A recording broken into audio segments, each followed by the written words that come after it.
En primer lugar, voy a fijarme brevemente en la situación social de España en estos momentos, las repercusiones de la crisis económica, más concretamente.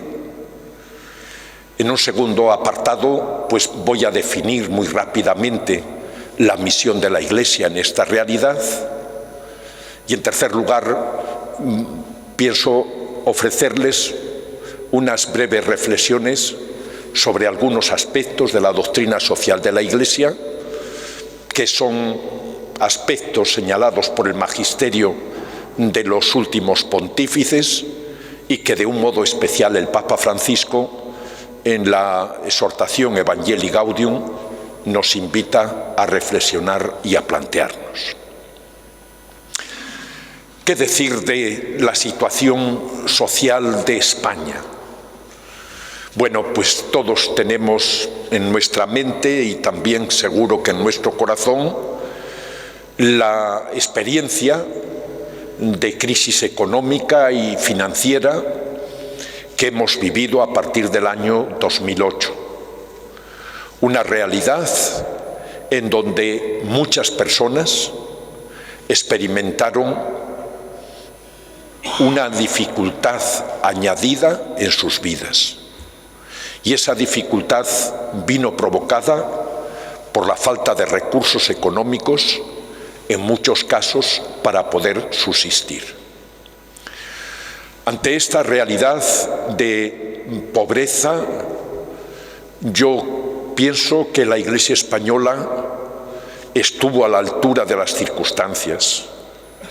No solamente Cáritas, sino también las organizaciones caritativas impulsadas por hermandades, por cofradías y por las congregaciones religiosas.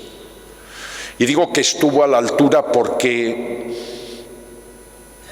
pensando únicamente en mi diócesis, en Sigüenza, Guadalajara, además de las ayudas que se ofrecieron desde las parroquias, a través de las cáritas parroquiales, todos los días, durante los años de crisis, acudían al comedor de Cáritas en torno a 300 personas cada día.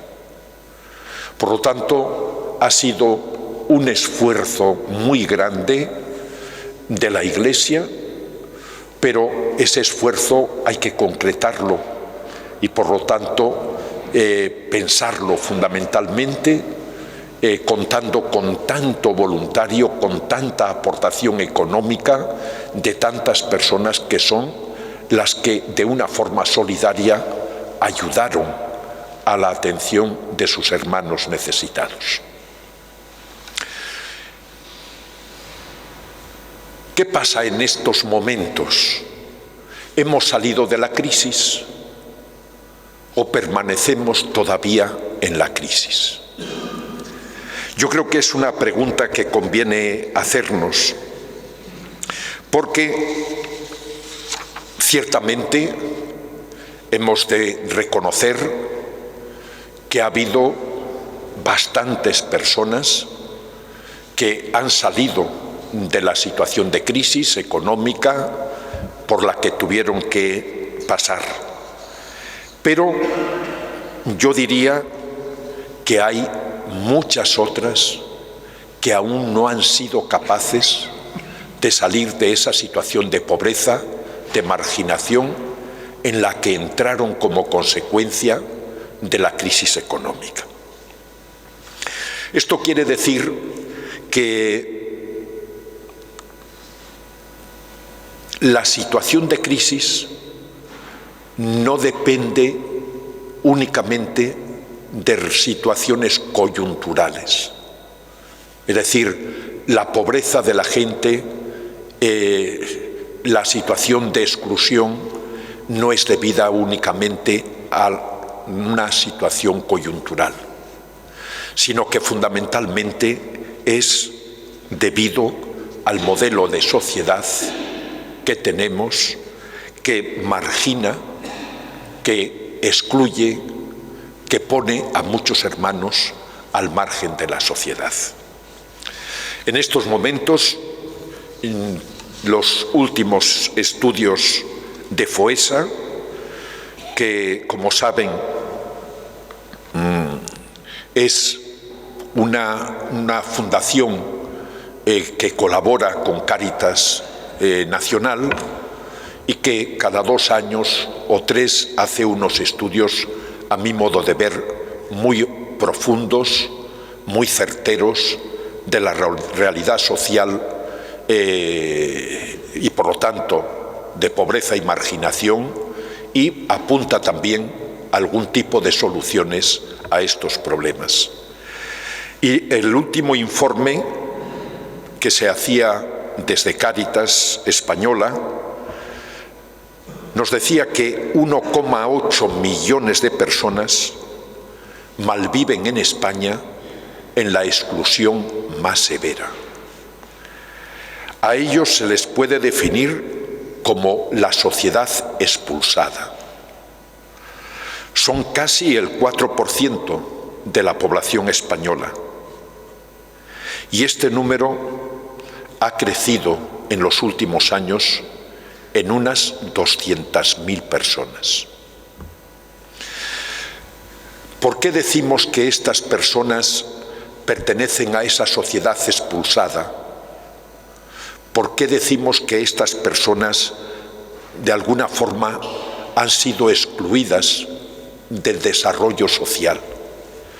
Pues porque en ellas confluyen un conjunto de situaciones que les hacen vivir en esa realidad. En primer lugar, una vivienda insegura o inadecuada, la precariedad en el desempleo,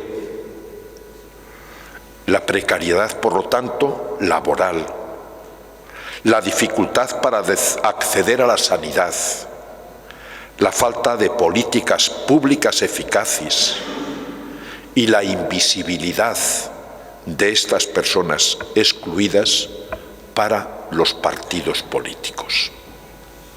Por lo tanto, son un conjunto de situaciones que, si no es una, es otra, o son varias las que confluyen para que este 1,5 millones largo de personas en España estén viviendo en esta situación de pobreza y marginación.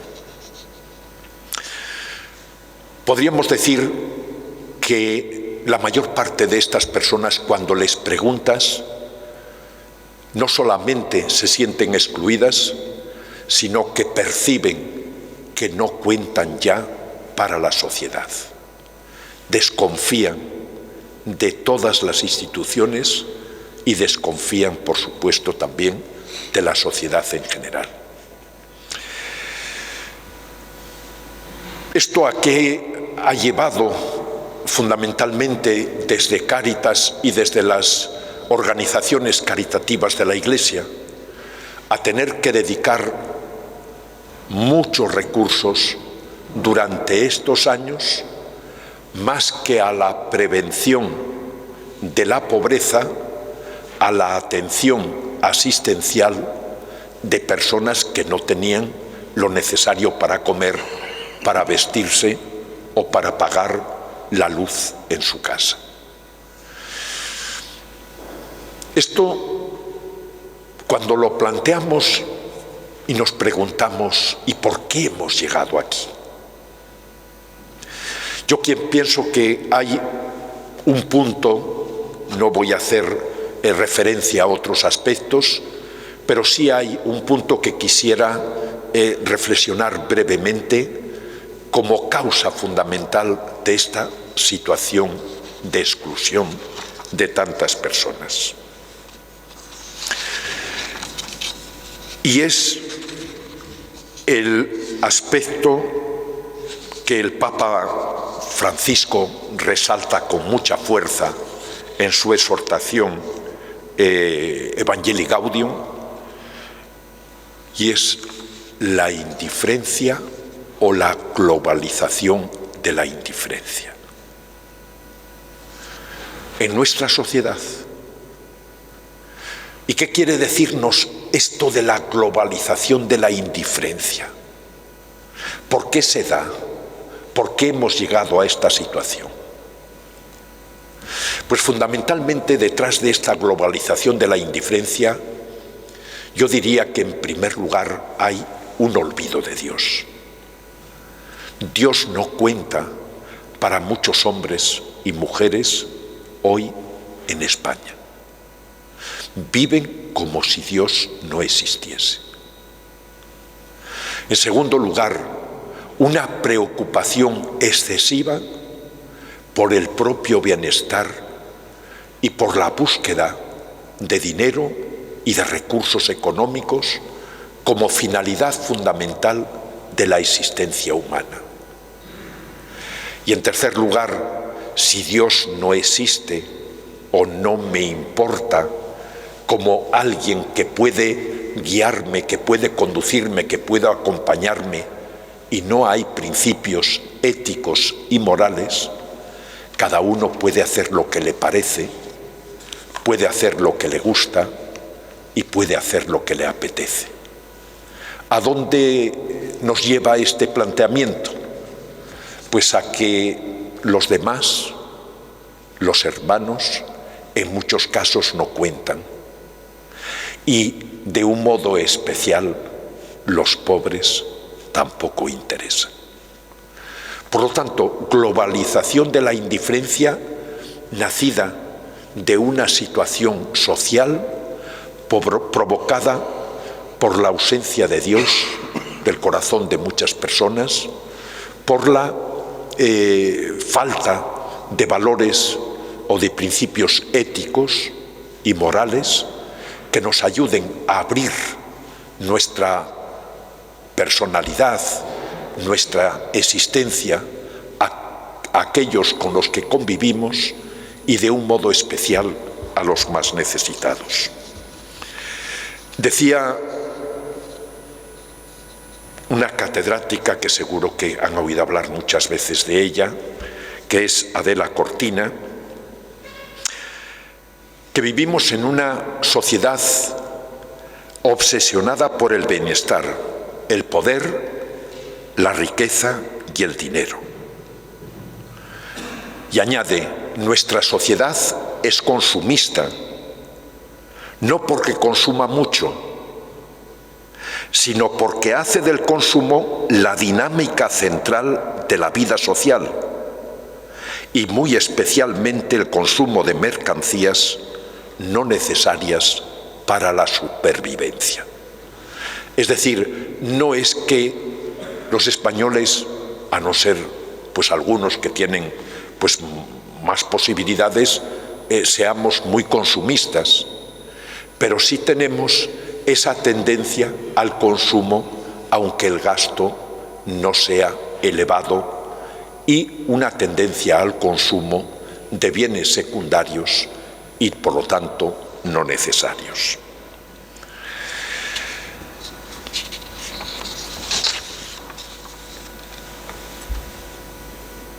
La idolatría, por lo tanto, del dinero, la búsqueda del bienestar personal, provoca graves injusticias en la distribución de unos bienes que Dios quiere que sirvan para el sustento y para el desarrollo de todos sus hijos. Millones de personas no solamente son marginadas de los bienes de la tierra, sino excluidas de la convivencia social y tiradas al borde del camino sin que nadie acuda en su auxilio ni les dé la mano para ayudarles a reintegrarse en la sociedad. En ocasiones, detrás de tanta injusticia y detrás de estas situaciones, está latente la concepción, una concepción engañosa, de que los recursos del planeta son ilimitados y por lo tanto podemos consumir sin límites. Este planteamiento, además de ser una falacia, una falsedad, olvida por una parte la finitud humana, desprecia el bienestar de las futuras generaciones y no tiene en cuenta que existen otras necesidades en el ser humano que están al margen de la producción y del consumo, que el ser humano es más que el que produce y el que gasta, que el ser humano es un ser también espiritual y que necesita otros bienes para crecer como persona, para crecer, en definitiva, según lo que Dios quiere de él. ¿Qué debe de hacer la Iglesia en esta situación? Bueno, pues no voy a decirles yo en estos momentos algo que todos sabemos muy bien porque nos lo viene repitiendo desde el Papa Pablo VI, Papa Juan Pablo II, Papa Benedicto XVI y ahora el Papa Francisco. Evangelizar es la dicha y la identidad de la Iglesia. Una nueva evangelización, dirá Juan Pablo II y Benedicto XVI, es imprescindible ante la nueva realidad social, cultural y religiosa que ha llevado a muchas personas a vivir en la indiferencia y en la secularización. El Papa Francisco nos dirá, aunque no renuncia a utilizar el término de nueva evangelización, que es necesario impulsar una nueva etapa evangelizadora en la misión de la Iglesia hoy. Por lo tanto, la Iglesia tiene que evangelizar en esta nueva realidad. Esto quiere decir que tiene que anunciar buenas noticias en medio de una realidad que muchas veces lo único que recibe son malas noticias o que vive en esa situación de marginación de la que hablaba antes, y la Iglesia tiene que ofrecerle a salir del anonimato a través de la pertenencia a una comunidad. La Iglesia tiene también, con el Evangelio, que es el tesoro mejor que ella ha recibido, ofrecer plenitud de sentido a quienes viven sin él. La Iglesia tiene que ofrecer también la gracia de Dios a través de los sacramentos. Por lo tanto, transmitir convicciones y contagiarlas a los demás es y va unido a la buena noticia del Evangelio del Reino.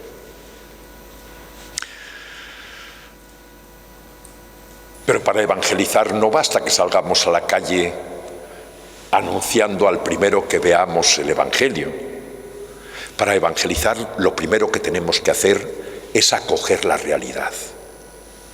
Vivimos en esta realidad que a veces no entendemos muy bien, que provoca cambios bruscos, permanentes, que tampoco percibimos en toda su totalidad, pero si no amamos al hombre y a la mujer que viven en esta nueva realidad, va a ser muy difícil que podamos evangelizarlos. ¿Por qué? Porque el núcleo del Evangelio es el amor. Y por lo tanto, el amor que hemos de anunciar antes, tenemos que mostrarlo en la acogida cordial, en el encuentro fraterno, en la comunión personal. Por lo tanto, este aspecto, a mi modo de ver, pienso que es lo primero que hemos de mostrar a tantas personas que viven en la indiferencia, que viven arrastradas por el relativismo y por la secularización de la sociedad, si la Iglesia quiere evangelizar en el futuro. Y por otra parte, hemos de evangelizar porque si todos tienen derecho a recibir el Evangelio, la Iglesia y los cristianos tenemos la obligación de ofrecerles el Evangelio. Si los demás tienen el derecho, nosotros que hemos descubierto el don de Dios, la misericordia de Dios, la compasión de Dios, tenemos que presentarla y ofrecerla a los demás. Esto nos obliga a volver a Cristo una vez tras otra, porque como nos dice también el Papa Francisco, cada vez que intentamos volver a la fuente y recuperar la frescura original del Evangelio, brotan nuevos caminos, métodos creativos, otras formas de expresión, signos más elocuentes, palabras cargadas de renovado significado para el mundo actual. Por lo tanto, cuando las cosas no las veamos claras, volvamos a la fuente, porque de ahí van a salir los nuevos métodos, las nuevas formas, las nuevas expresiones para poder mostrar al hombre de hoy el Evangelio. Y en segundo lugar, para evangelizar, y esto el Papa lo repite también una y otra vez, pero ya lo decía Jesucristo en el primer momento, id y anunciad el Evangelio. Necesitamos una iglesia en actitud de salida. Él dice, el Papa, una iglesia de puertas abiertas. ¿Para qué? Para que los que estamos dentro salgamos hacia quienes no vienen a la iglesia. Y una iglesia de puertas abiertas para que quienes están fuera puedan acercarse y encontrar un lugar cálido y acogedor. Y esto no porque lo diga el Papa solamente, es necesaria esta actitud de salida. Yo digo que tampoco hemos de precipitarnos en la salida, porque corremos el riesgo de salir nosotros. Y quien es importante que salga es el Señor con nosotros, porque Él es quien nos envía. Por lo tanto, en la salida es muy importante tener en cuenta el punto de partida. Y en segundo lugar, llegar, sí, pero sin precipitarse, escuchando el grito de aquellos que encontramos en el camino, mirándoles al rostro para acogerles y acompañarles en el recorrido. Por lo tanto, salir sí, pero salir sabiendo que somos enviados, que el Señor viene con nosotros, que somos impulsados por el Espíritu y que tenemos una meta, pero que a esa meta hemos de llegar con los demás, especialmente con los más pobres. Y en tercer lugar, una evangelización en salida que acoge, que ama a los demás, no puede perder nunca de vista la dimensión social de la fe. Una dimensión social que, como bien saben todos ustedes, es el núcleo del Evangelio. Jesucristo vive pobre y al servicio de los pobres. Jesucristo sirve durante toda su vida a los pobres, lisiados, paralíticos, leprosos. Y cuando envía a la Iglesia, la envía para anunciar el reino ahí, en esta situación. Por lo tanto, la Iglesia, en esta salida misionera, desde la acogida, tiene que centrar su actuación en esta preocupación permanente por los excluidos, por los pobres, por los necesitados, mediante la reflexión sobre la salida como actitud propia de la doctrina social de la Iglesia. ¿Esto qué quiere decir? Pues quiere decir fundamentalmente dos cosas: que sin una opción preferencial por los pobres, el anuncio del Evangelio, aun siendo, dice el Papa, la primera caridad, corre el riesgo de ser incomprendido o de ahogarse en el mar de las palabras al que la actual sociedad de la comunicación nos somete cada día. Por lo tanto, no hay anuncio del Evangelio, no hay construcción del reino sin ese amor cercano a los más pobres, porque la palabra puede desaparecer lo mismo que llega, pero el testimonio del amor permanece. Y en segundo lugar, que hoy y siempre los pobres son los destinatarios privilegiados del Evangelio y de la evangelización, por lo tanto.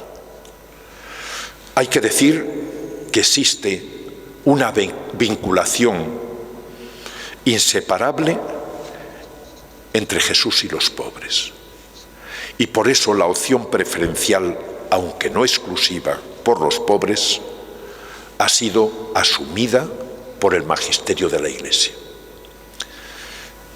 Yo tengo que decirles que no me gusta mucho esto de la opción preferencial por los pobres. Y les digo por qué. Si es un término acuñado, digamos, por la doctrina social de la Iglesia, yo no voy a cambiarlo. Pero parece que la opción preferencial por los pobres significa que hay otras opciones posibles en la relación con los pobres. Y en la relación con los pobres lo único que hay es una exigencia, una obligación, porque está en el centro del Evangelio y por lo tanto en el centro también de la doctrina social de la Iglesia. Por lo tanto, yo diría que más que opción preferencial por los pobres, tendríamos que hablar de exigencia, de obligatoriedad, porque el mandamiento del amor no es un mandamiento opcional. El mandamiento del amor es para vivirlo y para acuñarlo. Bien, y paso rápidamente al último apartado. ¿Qué tendría que hacer la Iglesia fundamentalmente en esta acción evangelizadora y en este planteamiento social? Primero, yo pienso que tendríamos que hacer una revisión interior, o interna, mejor dicho. ¿En qué sentido? En el replanteamiento de la acción caritativa. Como les decía antes, tenemos que dar gracias a Dios porque la Iglesia, en las circunstancias que ha vivido durante estos años de crisis económica, estuvo haciendo, yo diría, lo posible y casi lo imposible por llegar a todos. Pero miren, este es un problema que puede llevarnos a decir, aquí está la caridad. Yo atiendo al que viene a pedirme ropa y a pedirme comida y ya estoy haciendo caridad.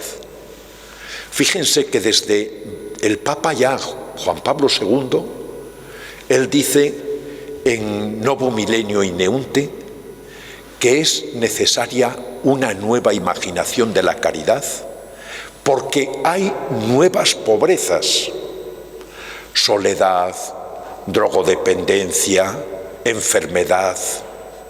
Pero viene el Papa Francisco en Evangelii Gaudium, y seguro que lo han leído como yo, y el Papa añade a esto la trata de personas, que es un crimen. Añade la preocupación grande por los no nacidos. Añade los problemas de muchos emigrantes que sufren en distintos rincones del mundo. Añade algo que luego ha desarrollado en la Laudato Si, la preocupación de la Iglesia por la casa común, por los seres que Dios ha puesto también en la naturaleza y que hemos de cuidar y de velar por ellos. Y finalmente hay un aspecto que el Papa señala y que yo creo que tenemos, como digo, que replantearlo en nuestra actividad caritativa, que no es únicamente ni podemos reservar para Cáritas, sino que es para toda la Iglesia, y es la atención espiritual a los pobres. Dice que esta es la mayor pobreza, porque muchos pobres necesitan de Dios, han vivido su fe y han estado centrados en la ayuda de Dios, y cuando llegan como emigrantes, como refugiados, necesitarían esa ayuda como estímulo, como impulso para afrontar la situación, y no les estamos prestando, en la mayor parte de los casos, esa ayuda que necesitan. Por lo tanto, la Iglesia tiene que replantearse la caridad, porque tenemos que estar abiertos a las nuevas pobrezas. No podemos permanecer únicamente con el grupo de Cáritas de la parroquia, hombres o mujeres beneméritos que dan comida, que dan asistencia, sino que tenemos, como dice también el Papa Benedicto en Deus Caritas Es, que plantearnos una formación técnica para atender bien a quien nos necesite, pero que luego hemos de plantearnos también una formación del corazón. Por aquí, por lo tanto, yo creo que hay un replanteamiento que tendríamos que hacer. En segundo lugar, el tema de la comunión eclesial. La comunión eclesial es un don de Dios, es un regalo de Dios que hemos de acoger para poder mostrar con nuestra vida la fraternidad, la presencia del Señor en medio de nosotros. Pero la comunión eclesial necesita una espiritualidad de comunión, una espiritualidad que nos lleve a descubrir la comunión en el seno de la Trinidad y que nos permita acoger a cada persona como alguien que nos pertenece. Este es un bien para la Iglesia y es un bien necesario para la evangelización. Si no hay comunión, no podemos evangelizar. Pero la comunión es también un bien absolutamente necesario para la sociedad de hoy. Una sociedad individualista, una sociedad que piensa únicamente desde el relativismo, necesita percibir el testimonio de los cristianos y la acogida de los cristianos que se quieren, que se aman, que se ayudan y que ayudan a quien los necesite, aunque no sea miembro de la Iglesia. Por lo tanto, este es un reto para mí de cara al futuro que la Iglesia tenemos que plantearnos. Si no somos testigos de comunión para la sociedad, difícilmente la sociedad individualista y relativista va a percibir este planteamiento. En tercer lugar, defensa del bien común frente a la búsqueda del propio interés. Miren, a mí me da mucha pena, paso corriendo, percibir que uno de los mayores problemas de la sociedad actual para atender a las personas que forman parte de esa sociedad expulsada es el individualismo creciente en muchos sectores de la sociedad. A que ustedes están tan de acuerdo conmigo en esto como yo lo estoy también con el Papa Francisco y por lo tanto, como no podía ser de otra forma, con la doctrina de la Iglesia, social de la Iglesia.